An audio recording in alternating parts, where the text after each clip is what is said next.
আমি বলেছে দাদা আপনি কি সবাই বলেন আপনার প্রথম দ্বারা তাদেরকে বলেন আমরা 5:30টায় ভিতর চলে আসবো। আমার পক্ষে আবার দাগও একটা লোক মারা গেছে, এখান থেকে সাইডে আবার ঘুরে চলে যাবো।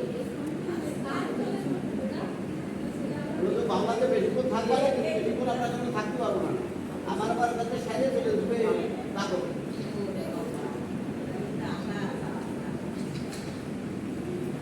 ভালো লেগেছে, অনেক ভালো লেগেছে। আসলে এত ভালো, আমি অনেকগুলো ভিডিও করেছি। আমরা কিন্তু স্কুলে যাই, আমি পার্সোনালি আমরা 100 যাই, এরকম পরিবেশটা না আমরা কোথাও পাই না।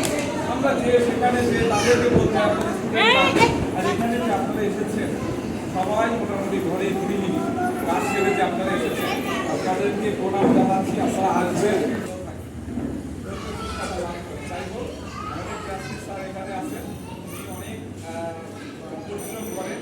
ওনার নেতৃত্বে আমাদের অফিসের ম্যাডাম আছেন, আমাদের সহকারী প্রকল্প পরিচালক প্রিয়াঙ্কা সিদ্ধার ম্যাডাম আছেন, মন্ত্রী সভাপতি আছেন, আপনারা যারা আছেন সবার সম্মিলিত প্রচেষ্টা আমরা এইরকম স্কুল পরিচালনা করতে চাই। আমরা যেন খুলনা জেলা মডেল হই, আমরা সারা বাংলাদেশের জন্য এটা দেখাতে পারি যে না আমাদের স্কুলটা অনেক ভালো চলছে।